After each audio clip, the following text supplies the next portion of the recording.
Daddy, what would happen if the moon stopped? It was the typical innocent question you would expect from a 5-year-old. He asked these kind of things all the time, but this one echoes through my mind, even as their memory slowly fades.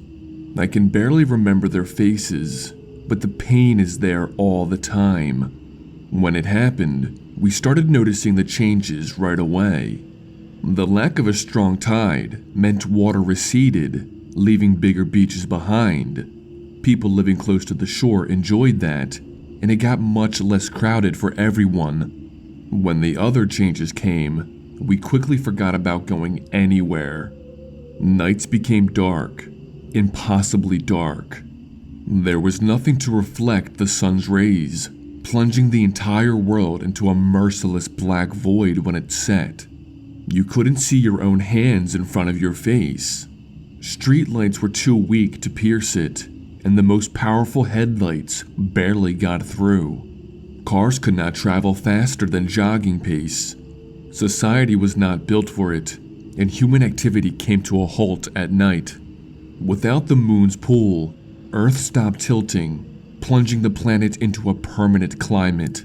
Seasons became a thing of the past. Where there was summer, there would always be summer. Where there was winter, there would always be winter. Days became shorter, much shorter. The moon slowed down the Earth's spin, and without it, our days went from 24 hours to 12. We had to adjust work, sleep, school, and every other aspect of our lives to the new calendar. Scientifically, we knew those changes were coming, and we could adapt eventually, but we had no idea what else was waiting. Parts of the moon naturally landed on Earth after the cataclysm. Some of these pieces contained latent life forms that had laid dormant in the cold vacuum of space. In the life-supporting atmosphere of Earth, they thrived. It helped that they preferred the dark. We never went out then, so we didn't encounter them in their early stages to challenge their dominance. We didn't even know they existed. They and their nests were small then. The short days and consistent temperatures gave them the ideal conditions to thrive wherever they happened to land. They used Earth's quickened cycles to adapt even faster, evolving over multiple generations every calendar year. Their nests and numbers grew. At first they were a nuisance, then they became a danger. Now they're an existential threat.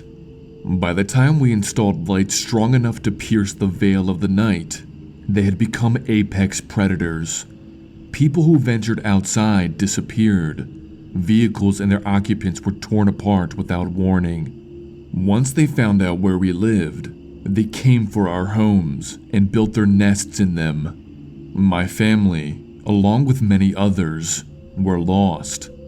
If you're hearing this, you are one of the remaining few. We need to find each other. We need to fight. We need you.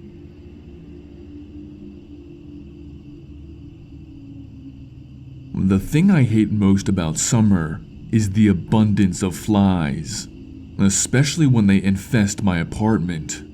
Around mid-August, I kept finding more and more of them. Just an endless number of tiny, buzzing insects. Everywhere I look, they congregate into a swarm by the windows.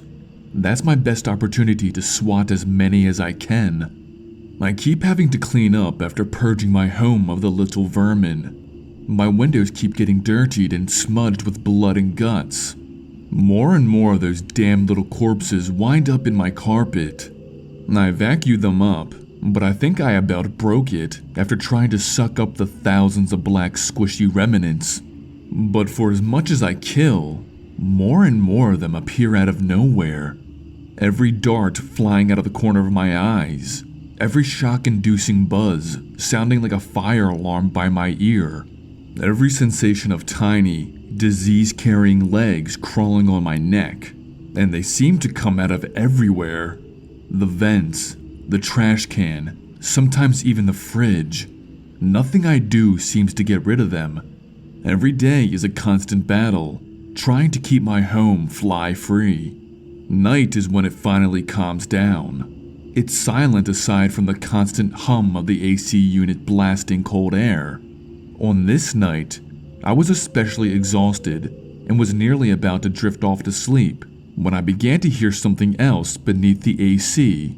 Some kind of buzzing that kept getting louder and louder until it filled the whole room. And I was jolted out of my near sleep when I felt small, sharp bites everywhere on my body. I wasn't sure if my ceiling lamp was broken when I flipped it on, but then I made a sudden terrible realization. My whole room was covered with flies. There were so many, they literally covered every inch of my wall. The infinite number of wings kept drowning at an ear-splitting volume. They kept biting at my arms and legs with their mandibles that felt like I may as well have been stabbed 1,000 times.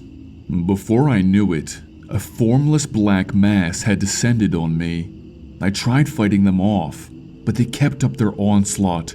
I could feel them chomping and biting into my flesh. Some of them dug into every orifice they could. They burrowed into my ears and mouth, their little hooked feet causing my insides to itch as they burrowed deeper into my body. I could only look up at my ceiling, helpless, while I was buried alive in that black, droning cloud.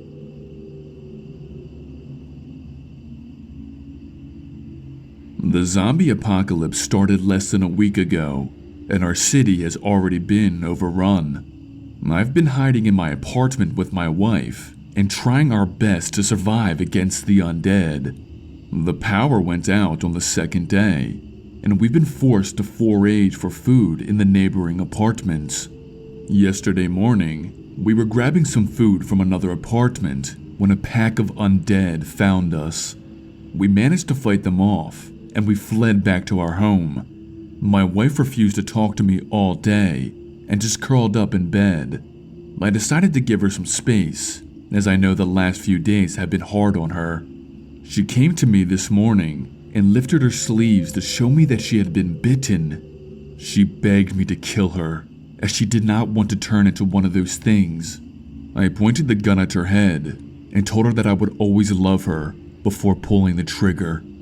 I was lying on the floor, cradling her body, when the power suddenly came back on. I kissed my wife on the forehead before placing a blanket over her body. I switched on the television to see if there were any updates.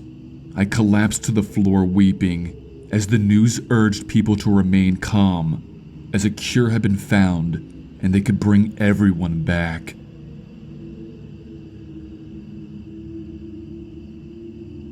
Hey guys, it's Tails here, and thank you so much for listening. I want to thank each and every listener and subscriber.